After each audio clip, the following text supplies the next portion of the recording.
जी दी, अब स्टार्ट कर सकते हैं।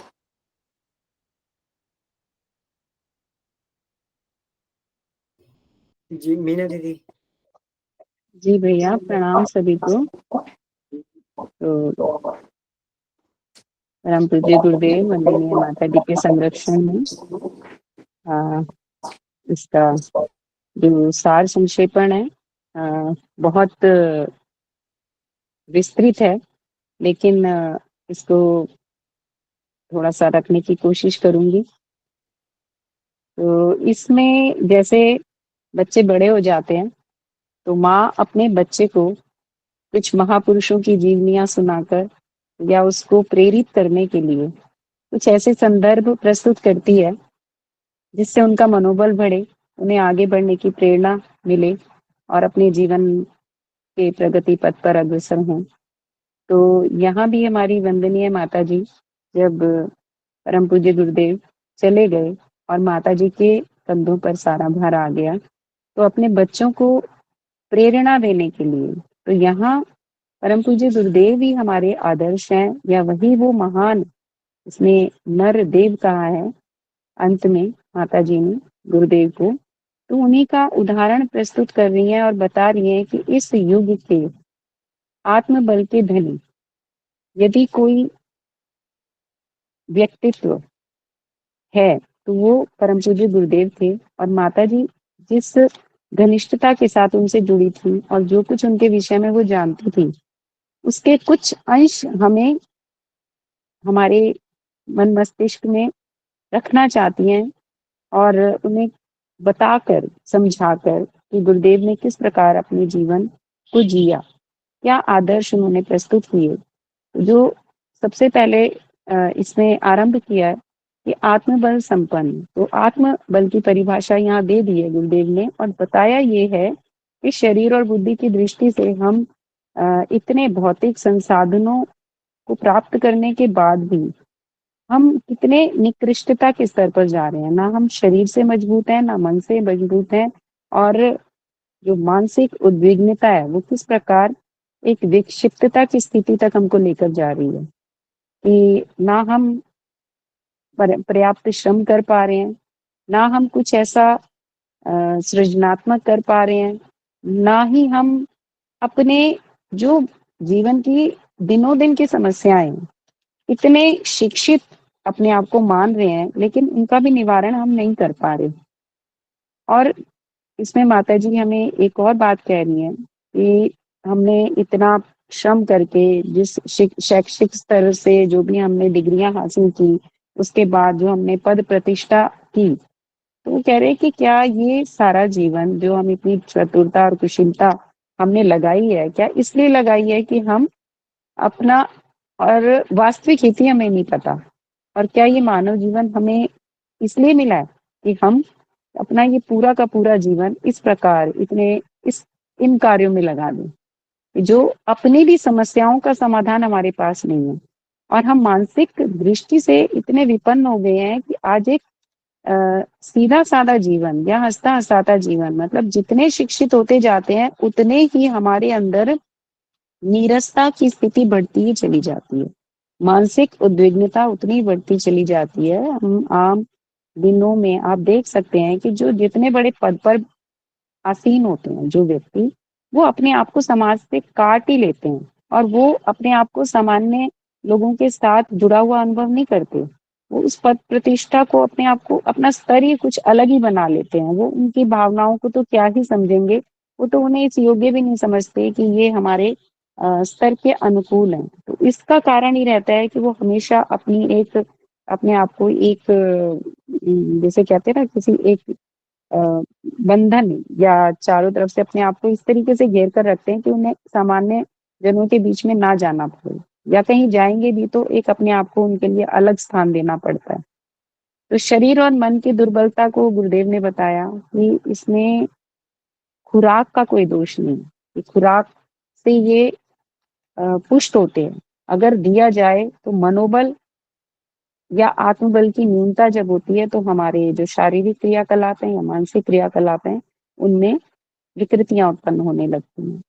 तो यहाँ बताया कि ये आत्मबल की कमी है। और आत्मबल बता दिया गुरुदेव ने, जिसकी परिभाषा बहुत ही सुंदर दी है कि आत्म नियंत्रण कर सकने का साहस, और जो प्रतिकूल परिस्थितियां हमारे जीवन में आती हैं उनसे निपटने का साहस, प्रगति के लिए अथक परिश्रम करने का धैर्य, और हमें जब भी जीवन में कोई असफलता आए तो उसमें उद्विग्न ना हो, उसमें हम संतुलन बनाकर रख सकें। अगर ये सद्वृत्तियां हमारे भीतर हैं या इनमें हम समन्वय स्थापित कर पाते हैं, तो इसी को मनोबल या आत्मबल कहते हैं। और इन्हीं के सहारे हम अपने जीवन के जो संकल्प हैं या जीवन के लक्ष्य हैं उनको प्राप्त कर पाते हैं। और एक लाइन बहुत सुंदर जो माता जी इसमें लिख रही हैं कि भौतिक एवं आत्मिक सफलता उपलब्ध करने में ये आंतरिक वैभव ही सच्चा सहायक सिद्ध होता है।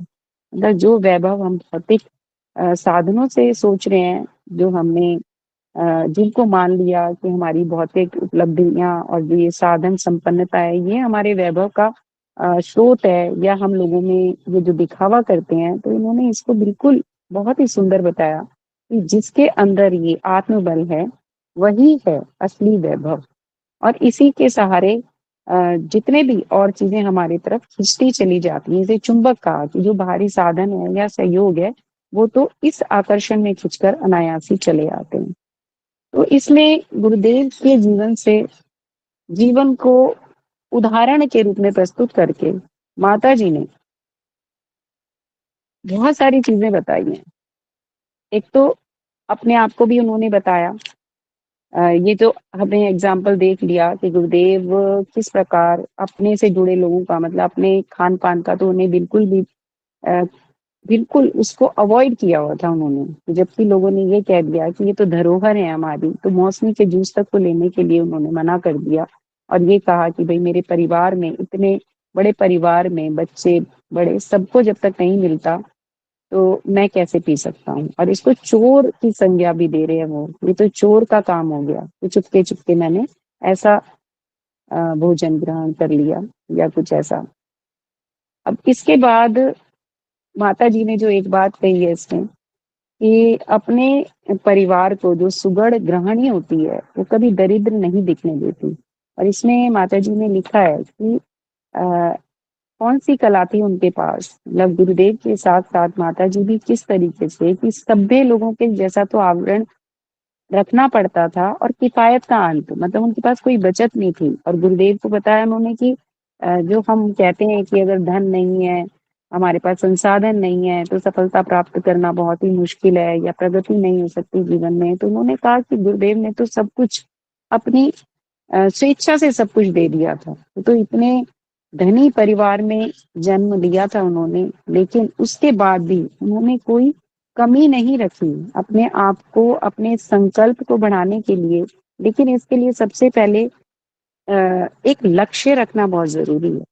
तो गुरुदेव ने एक लक्ष्य था, उस लक्ष्य के इर्द गिर्द ही उनके सारी क्रियाकलाप होते थे और उसमें उन्होंने अपने आत्मबल को लगाया था। तो उन्होंने जो अभावग्रस्त परिस्थितियां भी आई, तो उसमें दो चीजें उन्होंने कही हैं कि एक ईमानदारी की कमाई हो और एक संतोषप्रद जीवन। तो जब हम इसको लेके चलते हैं तो हमारे शरीर के अंग ही नहीं, मन भी हमारा पुष्ट होता है और हमारा आत्मबल भी बना रहता है। उसके बाद उन्होंने जो बताई हैं चीजें, ये जो शक्ति का स्रोत है या आत्मबल का स्रोत है, इसको गुरुदेव के माध्यम से माता जी हमें स्पष्ट कर रही हैं कि हमें क्या तथ्य मिले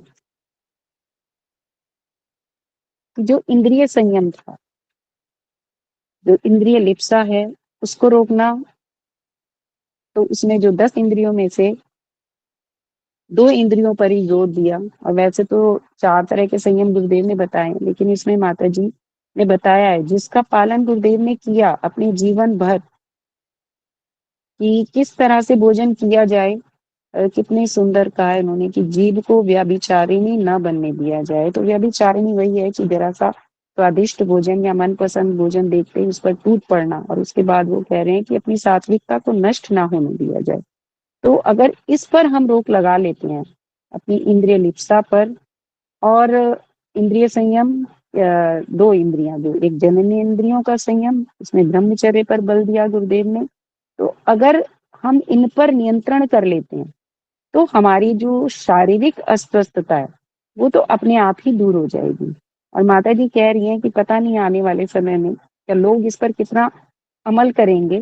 तो ये जो रुग्णता है हमारे शारीरिक, इसको तो हम सिर्फ इन 2 इंद्रियों पर संयम करके ही पाप प्राप्त कर सकते हैं। इसके बाद माताजी ने गुरुदेव के जीवन से हमें और इन चीज़ों की ओर ध्यान दिया। अच्छा, एक चीज़ और आती है, ये तो था शारीरिक अस्वस्थता को दूर करने के लिए इंद्रिय संयम 2 प्रकार का, जो ब्रह्मचर्य और ये हमारा जीभ जीभ पर संयम। इसके बाद रसना पर संयम। इसके बाद उन्होंने मानसिक अस्वस्थता को दूर करने के उपाय बताए हैं। गुरुदेव ने जिनको अपने जीवन का आधार बनाया, जिस पर वो जीवन भर जिनका पालन किया, कि आत्मनिरीक्षण और आत्म परिष्कार की विद्या। इसी से हँसता हँसाता जीवन और प्रफुल्लता भरा जीवन हम जी सकते हैं। एक और चीज़ कही है कि हम सब जब भी कभी अपने बातचीत में अपने आप को किस प्रकार से प्रकट करते हैं कि हमारे जीवन में तो ये समस्याएँ हैं, वो समस्याएँ हैं, मुझे ऐसे लोग मिले, वैसे लोग मिले। तो इसमें माताजी ने इस बात को भी स्पष्ट किया है कि जो गुरुदेव थे, वो भी इसी समाज के लोगों से घिरे हुए थे और इसी मानसिकता के लोगों से उनका पाला पड़ा। उन्होंने तो स्वार्थी, लालची, मुफ्तखोर, जेब कतरे तक बताया कि जो दूसरे की कमाई को छीनने के लिए हमेशा तत्पर रहते हैं। लेकिन गुरुदेव ने क्या कहा था कि इन्हीं में से मुझे अपने शिष्य पैदा करने हैं। लेकिन अब क्या ऐसी चीज़ें थी कि जिससे गुरुदेव ने कर लिया? हम कह सकते हैं कि गुरुदेव तो गुरुदेव ही थे, तो आम आदमी के लिए ये संभव नहीं हो पाएगा। तो यहाँ इस तथ्य को माताजी ने रखा है कि उनके मन में कौन-सी भावनाएँ थी। गुरुदेव थे कि निश्चल और निर्मल, सघन आत्मीयता। दूसरा, उन्होंने अविश्वासियों पर भी विश्वास किया। एक, दुर्जनों को भी सज्जन माना। और गुरुदेव के आस-पास भी, क्योंकि गुरुदेव का वैभव दिन प्रतिदिन बढ़ रहा था, उनके शिष्यों की संख्या, उनके अनुयायियों की संख्या बढ़ रही थी और बहुत सारे जो ये पंडित और बोलते थे जिनको कि उनके काम धंधे रुक गए थे, तो उनके बहुत ईर्ष्यालु और विरोधी और निंदक भी लोग बहुत बड़ी संख्या में थे। लेकिन गुरुदेव ने शत्रुओं को भी मित्र माना। उनके मन में बदले की भावना तो कभी किसी के लिए आई ही नहीं। और आत्मीयता और ये जो सद्भावना, सहकारिता, सज्जनता से दुर्जनता को जीता जा सकता है, ऐसा माताजी ने बताया। क्योंकि माताजी ने तो उनके जीवन के एक-एक क्षण को देखा था, जिया था उनके साथ। तो गुरुदेव को कैसे, और उनका भी, माताजी के भी संयम को देखना होगा कि वो, उनको लोग भी कहते थे कि आप तो जेब कतरों से घिरे हुए हैं। लेकिन ये भी कहा, उन्हें जादूगर भी बताया कि ये जो इतने चमत्कार दिखाने वाले जिसे जादूगर कहा जाता है, तो हमारे गुरुदेव तो बाजीगरों के मुकुटमणि हैं, मुकुटमणि। कि उन्होंने तो कैसे-कैसे लोगों को अपना अंतरंग मित्र बना लिया। अपना, वो कह रहे कि लोग आते थे उनके पास स्वार्थपरता के उद्देश्य से, अपने फ़ायदे के लिए। यहाँ तक भी कहा है कि मुफ्त का खाना और किसी प्रकार की कुछ भी मदद नहीं देते थे। सिर्फ़ जो था उसको हड़पने के पर्पज़ से आते थे और उसके बाद भी फिर गुरुदेव का आशीर्वाद भी उनको चाहिए होता था। तब भी गुरुदेव कभी भी उनसे उद्विग्न नहीं हुए। यानी कि उनका जो अपनी मानसिक बुद्धि पर नियंत्रण इतना था, उनकी जो धीरता थी, उनका जो धैर्य था, जो संयम था, या मन पर नियंत्रण था, या गुरुदेव को मनस्वी भी कहा गया है, माताजी ने इसमें मनस्वी बताया है कि वो इतने मनस्वी थे कि उन्होंने कभी भी इसको, उनके कभी आया ही नहीं उनके मन में कोई क्रोध का भाव या किसी भी तरह का, कभी उद्विग्न नहीं हुए गुरुदेव। तो इस प्रकार उन्होंने बताया कि उन्होंने तो सड़े गले लोहे के टुकड़ों को चिरस्थायी स्वर्ण राशि में बदल कर रख दिया और विश्व मानव बना दिया। और इसमें आगे बुद्धिमत्ता की बात की है। पहले ये हमारे जैसे लोगों की बात हो रही थी जो बुद्धिमान माने जाते हैं, और गुरुदेव की बुद्धिमत्ता के विषय में बताया कि उनकी जो दृष्टि थी, बड़ी गुणग्राहक दृष्टि थी। वो कैसे भी व्यक्ति से काम लेने की उनके अंदर सामर्थ्य थी। बात को बाबूजी भी बता चुके हैं कि वो कहते थे कि जैसे भगवान शिव की बारात में तो सभी तरह के लोग हैं। इसी प्रकार गुरुदेव भी कैसा भी व्यक्ति हो वो उसकी प्रतिभा का लाभ ले लिया करते थे। तो ये बाबूजी भी बहुत कुछ उन्होंने गुरुदेव को पूर्णतः अपने जीवन में उतारा है। हमने उनको बहुत उनके स्वरूप देखे हैं ऐसे, वो भी यही कहते हैं कि कोई कैसा भी व्यक्ति हो उससे लाभ लिया जा सकता है, लेकिन प्रेम और आत्मीयता के सहारे और उस पर विश्वास करके, जो कि हम लोग अपने जीवन में अपने शायद परिवार में भी इतना विश्वास नहीं दे पाते हैं। तो आगे माताजी बता रही हैं कि गुरुदेव के की सज्जनता की बात की है कि ये जो सारे के सारे गुण थे गुरुदेव में, आत्मीयता का, प्रेम का और दूसरों के प्रति जो उनका अ, मनोभाव, मतलब इतने निश्चल थे गुरुदेव कि कितने लोग उन्हें ठग कर गए, लेकिन उन्होंने कभी किसी से ये ईर्ष्या और द्वेष को तो उन्होंने बिल्कुल ही कहा कि इसको तो हमें निकाल ही देना चाहिए। जो मानसिक उद्वेग का कारण होता है, हमारे आवेश का कारण होता है, क्रोध का कारण होता है, तो ये कब होता है? जब हमारे मन में ये ईर्ष्या, द्वेष, घृणा ये भाव आते हैं या आवेश आता है, तभी हमारा मानसिक संतुलन बिगड़ जाता है। और इसमें ज्यादातर जो दृष्टिकोण होता है, हम दूसरे में उसके दूसरे में दोष देखते हैं, और इसको महाशूल कहा है गुरुदेव ने गायत्री महाविज्ञान में। जो 10 महाशूल हैं कि दूसरे के दोषों को देखना, ये महाशूल के अंतर्गत आता है, और गायत्री उपासना से ये 10 महाशूल दूर किए जा सकते हैं। तो सबसे पहले उन्होंने कहा कि यदि लड़ना है तो खुद से लड़िए, अपने आप को सुधारिए। और कल की कक्षा में भी इसी पर चर्चा हो रही थी कि यदि आत्म सुधार ही संसार की सबसे बड़ी सेवा है, यदि हम सब ने अपने आप को सुधार लिया, और किससे सुधारा? अपने अंदर के दोषों को दूर करते चले गए, तो हम सबसे पहले आत्मोपयोगी बन बनेंगे। आत्मोपयोगी यही है कि हम अपने शारीरिक मानसिक उद्वेगों से अपने आप को बचा पाएंगे, रुग्णता को हटा पाएंगे और कुछ करने योग्य बन पाएंगे, क्योंकि बिना स्वस्थता के तो हम कुछ करने में सक्षम ही नहीं हो सकते। तो सद्गुणों, एक चीज और गुरुदेव माता जी बता रही हैं इसमें कि गलतियां हम हमेशा दूसरों की देखते हैं और हमारी भी होती हैं, इस पर हमें ध्यान देना चाहिए और ढूंढना चाहिए। कई बार ऐसा भी होता है, हमें लगता है हमारी कोई गलती है ही नहीं, फिर भी कौन सी ऐसी छोटी भी गलती, कोई ऐसा अंश जिसे हम निकाल दें तो हम अपने आप को और अधिक सुधार कर सकते हैं। अच्छा, गुरुदेव ने बहुत अपनत्व, आत्मीयता, प्रेम, लेकिन उन्होंने कभी अनीति को स्वीकार नहीं किया। ये भी बात माता जी बता रही हैं कि अनीति, सज्जनता की न्यूनता ना हो और अनाचार से समझौता करने के लिए कायरता ना हो, तो दुष्टता की 3/4 पराजय तो उसके उत्पन्न होने से पहले ही हो जाती है, और सज्जनता में 1000 हाथियों का बल होता है। तो ये सब माता जी ने जो गुरुदेव के जीवन में देखा, समझा, और उससे मिलने वाले जो लाभ थे, क्योंकि माताजी तो इतने लंबे समय से गुरुदेव के साथ, वो उसका फल भी उन्होंने देखा, और उसी को वो बता रही हैं कि अब बच्चे बड़े हो गए हैं तो इनको भी पता लगना चाहिए कि ऐसा जीवन जिया, कोई ये ना कहे।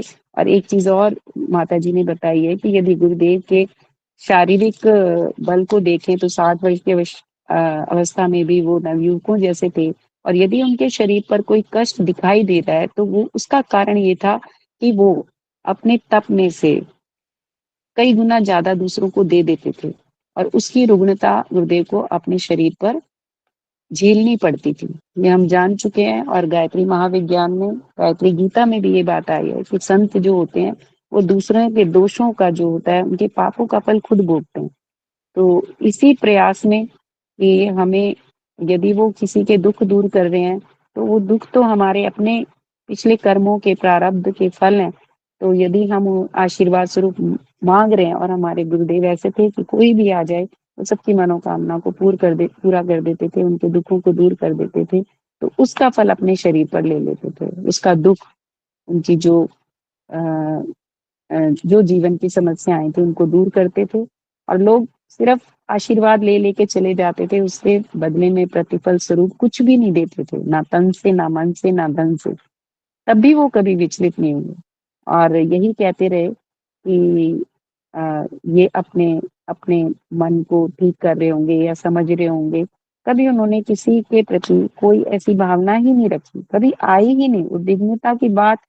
कभी गुरुदेव के मन में नहीं आई। उनका बौद्धिक बल कितना था और कितने मानसिक रूप से सक्षम थे, कितने मनोयोगी थे, ये भी बता रही हैं माताजी कि वो उसके लिए जो उन्होंने एक सूत्र जो दिया कि कर्तव्य परायणता। यदि हम कर्तव्य परायणता को अपने जीवन में लाएं, इसकी बात हो रही है कि ये बौद्धिक जैसे गुरुदेव ने इसको पाया तो हम भी कैसे ला सकते हैं। तो इसका यही है कि हम कर्तव्य परायणता को सबसे ऊपर रखें और अपने कर्तव्य को पूर्ण करने में पूरे मनोयोग के साथ लग जाएं और अपने हर काम को ईश्वर का काम समझकर पूरा करें, तो हमारे अंदर एक संतोष जो आएगा।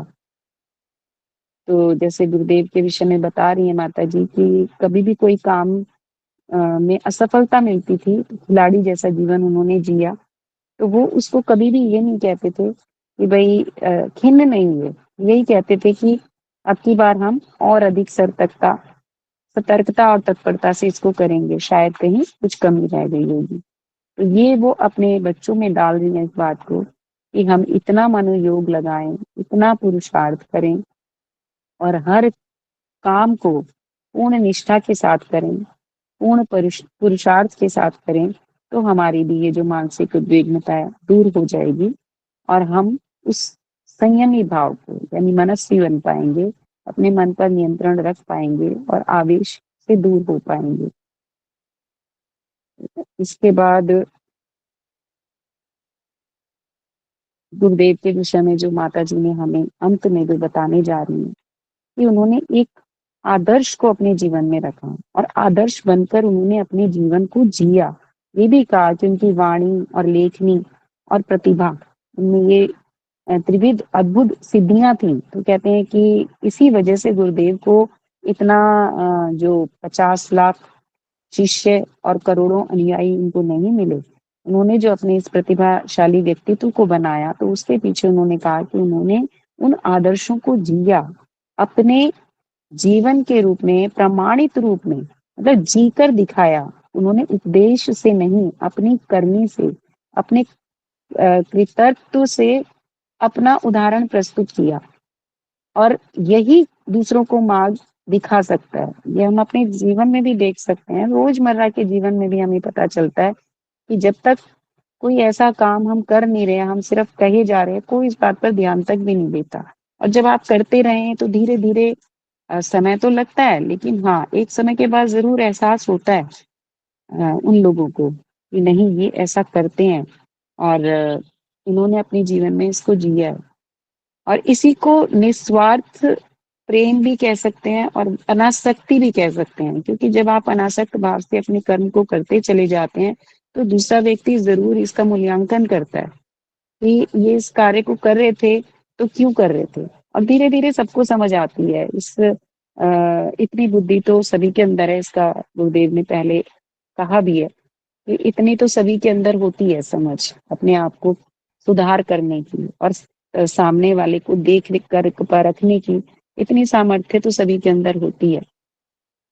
गुरुदेव के माध्यम से माता जी ने, उन्होंने देखिए अंत में यहाँ कहा है कि आदर्श की शिक्षा देने वाले को स्वयं आदर्शवादी होना चाहिए और श्रेष्ठता का मार्ग वह है जिस पर खुद चलकर ही किसी को चलने की प्रेरणा दी जा सकती है। और उपदेश सरल है, पर उसे स्वयं हृदयंगम न करके दूसरों के सामने जीवंत उपदेशों की तरह उपस्थित होना कठिन है। जो इस कठिनाई को पार कर सके वही सिद्ध पुरुष है। तो आत्मविजय की सिद्धि, आत्मविजय वही चल रहा है कि हमें अपने पर विजय प्राप्त करनी है, स्वयं पर। और जो सारा गुरुदेव ने बताया है, आत्मचिंतन, आत्मशोधन, आत्मनिर्माण और आत्म विकास की प्रक्रिया को संपन्न करना है। आत्म साधना में निरंतर गुरुदेव तत्पर रहे इन सबको करते हुए, और इस तपश्चर्या का एक ही वरदान उन्होंने पाया, आत्मबल। तो गुरुदेव ने तो हमें सभी कुछ उन्होंने स्वयं से किया और हमारे लिए तो विरासत छोड़कर गए हैं। इतनी विरासत छोड़कर गए हैं, उन्होंने कहा है इतने बड़े बड़े अनुष्ठान और तपश्चर्याएं गुरुदेव ने की कि हमें अपने बच्चों के रूप में वो सिर्फ अपनी वसीयत देकर गए हैं और बहुत कम काम हमारे लिए उन्होंने छोड़ा है।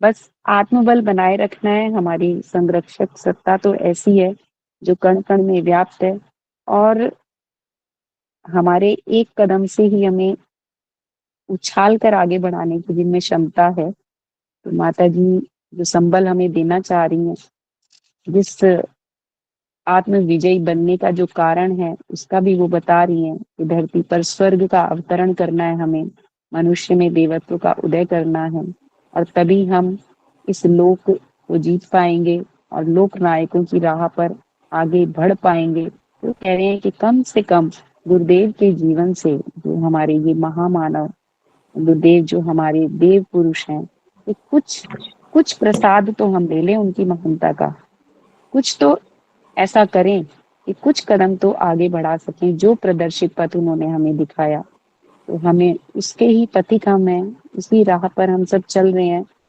और कभी बहुत अच्छी स्थिति में हैं हम सब, बहुत ही भाग्यशाली हैं और माता जी के इस संबल से हम सबको और अधिक बल मिला है।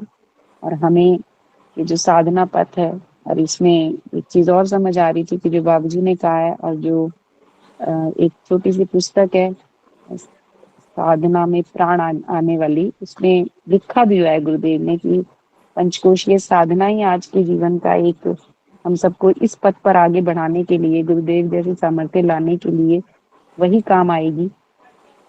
पंचकोशीय साधना और कुंडलिनी जागरण, उसने कहा है कि हम किसी ऐसे व्यक्ति को छोड़कर भी जाएंगे तो हम सब इस बात के लिए भी हमें बड़ा कृतार्थ होना चाहिए।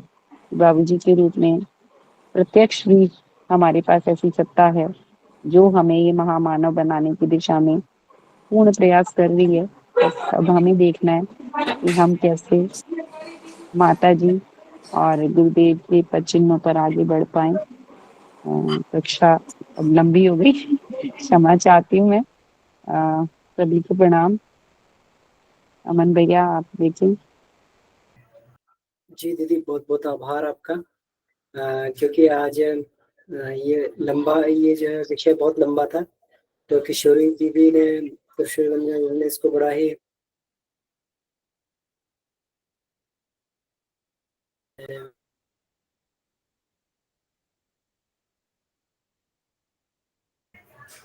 इसके लिए बहुत बहुत आभार दीदी, आप दोनों लोगों को। और क्योंकि समय हो गया है तो इस पर हम लोग चर्चा फिर आगे करते रहेंगे। तो आज की कक्षा को हम लोग यही समापन करते हैं। सभी का बहुत बहुत आभार इसमें जुड़ने के लिए। इस संदेश को, इसमें बहुत सारे सूत्र थे तो जिसको दीदी ने बताया हम लोगों को, और भी बहुत सारी चीजें हैं इसमें, तो इसको पढ़ें, मनन चिंतन करें। ये इसमें दिया है कि महानता की पराकाष्ठा क्या हो सकती है, तो इस महानता की पराकाष्ठा को ही हम लोग चिंतन मनन करें कि कितना कोई महान व्यक्तित्व हो सकता है जिससे हम लोगों को जो है कितना अधिक आगे बढ़ने की प्रेरणा मिल सकती है। तो इसी के साथ सभी को बहुत बहुत आभार। तो आज की कक्षा को यहीं समाप्त कर सकते हैं। और मीना दीदी को, किशोरी दीदी को एक बार बहुत बहुत धन्यवाद। और आइए शांति पाठ के साथ में कक्षा को यहीं विराम देते हैं। ओ शांति शांति शांति।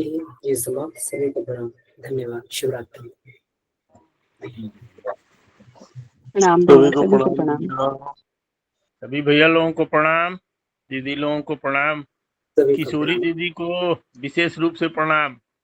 जी। बहुत अच्छा। हाँ जी, बड़ा बढ़िया।